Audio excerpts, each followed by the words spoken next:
Kenyataannya seperti itu. Iya, iya. Belum besok ke depannya saya prediksi kita akan krisis yang paling hebat itu krisis pangan dan krisis air. Kenapa?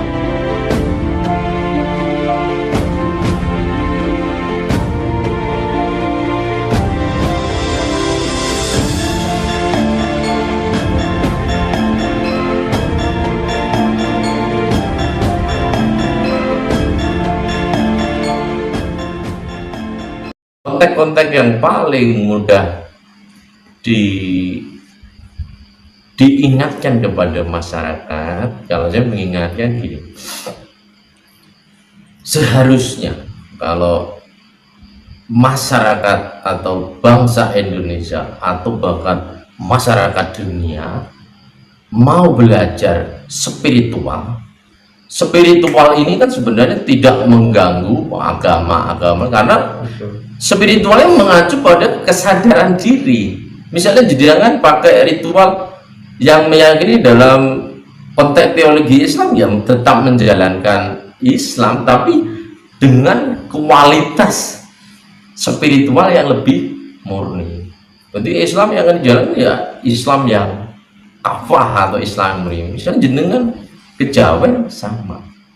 Tapi konteks ini kadang dipelintir sedemikian rupa akan menjadi letupan-letupan yang dipelihara oleh kepentingan-kepentingan elit, kepentingan-kepentingan tertentu untuk melanggengkan satu kepentingan. Padahal inti dunia sama. Konteksnya adalah ya dalam konteks film Avatar dulu itu kan ya negara api itulah ya mengatasnamakan modernisasi. Peradaban disimbolkan dengan membangun sebesar-besarnya, setinggi-tingginya hingga menciptakan kerusakan alam. Dan ini terjadi sekarang di negara kita. Ya, terjadi sekarang ini termasuk kerusakan lingkungan. Itu dimensinya kan masih di level dimensi tadi. Iya, iya.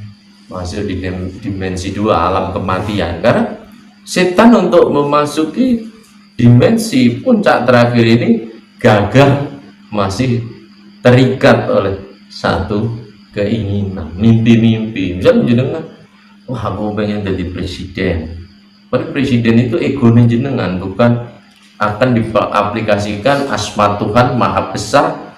Ketika maha besar itu untuk menata, tapi memang untuk memuaskan dahaga diri pribadinya, ego diri pribadinya. Ya terjadilah yang sekarang ini. Saya katakan ilmu kesepuan pun ketika dibedah hanya melahirkan teoritis-teoritis yang dipelajari anak-anak muda hanya sekedar tahu untuk berdebat, tapi bukan untuk diaplikasikan. Kenapa lemah? Karena dia tidak melalui proses lelaku. Kalau melalui proses lelakuan melalui hambatan. Kalau di bahasa Jawa itu ilmu ketemune kanthi laku. Ilmu, laku, lakon, wahyu. Ilmu saja tanpa lelaku akan menjadi sarjana-sarjana pinter sih teoritisnya, tapi tidak mengkonstruksikan satu gagasan itu benar-benar nanti menjadi toladan di tengah masyarakat. Ilmunya sih oke, pangkatnya sih oke, doktor, profesor doktor, S1 S2, aku S2 tapi SD SMP. Nah akhirnya menjadi gersang. Ilmu hanya tinggal ilmu laku. Ilmu itu harus dimatangkan dengan laku. Laku itu tindakan. Lakon ini mematangkan tindakan, ini membersihkan tindakan agar lebih konkret, lebih matang dilakukan dengan lakon. Lakon itu mungkin nek cara bahasa kuno dengan nek cara torekot kuno yo dimatangkan dengan banyak tirakat, membersihkan diri sebersih-bersihnya agar tidak terikat daging kita, wadah kita, pemujaan kita yang berlebihan. Mungkin dalam konteks kesucian itu sulit kalau di dunia, tapi pemikiran ini dilahirkan berarti orang tetap harus belajar mencapai ke tahapan puncak. Wong enek bahasanya berarti enek lakoni gitu, ada pencapaian. Orang yang melahirkan bahasa sekelas Siddhartha, sekelas Muhammad, sekelas Yesus pasti itu melalui tahapan-tahapan lelaku, ilmu, laku, lakon, melahirkan wahyu. Wahyu ini konsep yang diterjemahkan dalam kenyataan, melahirkan. Jadi ibaratnya jenengan aku itu secara gaib, aku menabung itu mobil gitu. Itu kan masih bersifat ilusi, angan-angan. Tapi secara fisiknya jenengan nabung serius, tuku mobil tenan, itu kan berarti wahyu itu muncul. Misalnya konsep Pancasila. Pancasila akan benar-benar terwujud ketika pemikiran-pemikiran Pancasila benar-benar dijalankan, bukan hanya sekedar kertas. Kalau kertas kosong kan sama saja ketika jenengan sekolah tinggi, teorinya sih selangit, tapi apa yang gue kerjakan, apa yang gue perbuat untuk masyarakat. Maka saya termasuk bagian tengah menahan keseimbangan, kasepuan yang dinaikkan atau dibikin vlog seperti ini. Itu juga saya melihat tidak melahirkan hal-hal yang lebih baik, hanya ditangkap sekedar teori-teori yang orang itu tetap lemah untuk mengaplikasikan tindakan. Dia malah terbunuh. Atau kalau ini bagian dari program energi alam yang disebut kegelapan, mungkin jenengan yuk termasuk bagian dari proses pendangkalan untuk menguatkan kegelapan itu sendiri. Sangat unik loh. Nah, cara aku mikir ini ini termasuk aku keladuk ini. Tapi ya harus ada toh yang berani berpikir seperti itu. Nanti yuk gak usah dipotong biar ada keseimbangan juga kan. Kenapa? Karena ruang yang kosong itu saya harus menggenapi. Kalau saya tidak menggenapi, semua orang lurus seperti pemikiran adalah kebenaran, siapa nanti yang akan menjadi penyeimbang? Betul. Contoh ini, saya sebagai penggerak aktivis lingkungan, saya nggak mungkin mendapatkan materi dari ini, hanya satu panggilan alam bahwa saya mencintai lingkungan, mencintai alam. Saya harus bergerak, ikut ambil bagian untuk menyuarakan. Saya tahu pasti saya kalah, karena yang kita lawan adalah sebuah kekuatan yang sangat besar, korporat besar yang mengatasnamakan untuk sebuah pembangunan. Padahal membangun gunung, wis apik-apik gunung, nah, dalam bahasa Samin, mbok sing sawah ajeg sawah, sing gunung ajeg gunung, sing banyu ajeg banyu. Nah, hanya untuk demi pembangunan, gunung pun dipindah ke kota. Terus akhirnya terjadi ketidakseimbangan. Kalau di dalam bahasa spirit, misalnya ini disamar-samar sidik, ya pasti ada dampak lah. Misalnya itu leluhur nanti pakai janji. Cuma saya kalau menarik karena itu agak kurang ilmiah nanti. Itu aku koyok spiritual mau biasa wae kan. Enggak saya. Dan saya akan mengacu pada sudut pandang yang mudah dipahami masyarakat, tapi itu menjadi tolak ukur pemercik pemikiran. Kalau saya ini jenengan tulan ke sini tak anggap sebuah takdir. Hari ini saya harus mengatakan perkataan yang memang Tuhan harus diwakilkan kepada saya untuk saya katakan. Ya saya katakan. Kenapa? Ya kan menggenapi yang tidak ada, yang kosong. Kalau semua orang berpikir bahwa yang banyak adalah kebenaran, kita akan terseret pada fenomena saat ini. Contoh, kebenaran suatu saat orang akan kecewa gini loh mas.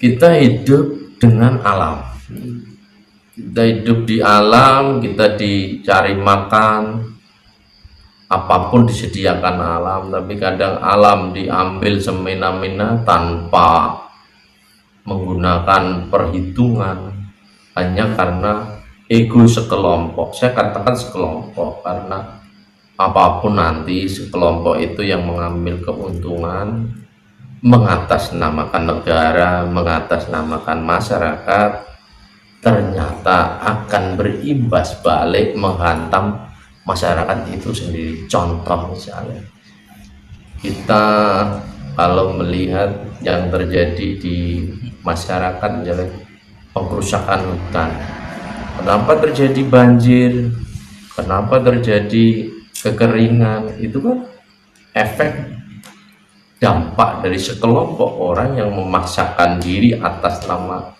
investasi, atas nama untuk membangun negara, tapi kenyataannya aplikasinya di tengah masyarakat justru merugikan orang-orang. Tapi bahasanya tetap meminjam, ini adalah untuk rakyat, ini demi rakyat, ini untuk negara. Walaupun saya ini termasuk bukan orang yang anti pembangunan, tapi bagaimana membangun yang berkelanjutan, bagaimana membangun yang seimbang. Membangun yang berkelanjutan itu kan ruang-ruang yang memang dirusak harus dikembalikan kembali untuk ditanami atau ditata kembali, sehingga suatu saat kembali lagi anak cucu ini menikmati, bukan segelintir dikuras yang mendapat segelintir orang yang dampaknya semua orang. Kenyataannya seperti itu. Belum besok ke depannya saya prediksi kita akan krisis yang paling hebat itu krisis pangan dan krisis air. Kenapa? Ya, kalau orang berlomba-lomba mendewakan uang dari orang ada cekek aja. Tapi sekarang Gusti Allah kan jadi uang. Akhirnya di suatu saat bagaimana alam akan menghukum bahwa harta emas perak tidak berguna, besok malah sing genten bakal nangis perkara banyu, perkara lingkungan, perkara udara. Sebenarnya apakah kemudian itu tidak bisa ada tindakan preventif supaya hal itu tidak terjadi begitu, terus kira-kira? Kan spiritualnya bangkrut, Mas. Orang mencuri spiritual hanya untuk berjualan, bukan untuk dijalankan. Bahkan institusi, nyuwun sewu, institusi di masing-masing lembaga agama sekalipun tidak mendukung hal-hal yang bersifat kepentingan global. Kenapa? Mungkin cari aman, cari makan, hanya mementingkan kelompok, golongan. Dia tidak berpikir secara universal. Apakah tidak ada tindakan? Kalau tindakan secara berpura-pura, ya ada. Tapi misalnya penanaman hutan, kenyataannya hutan gagal ditanami.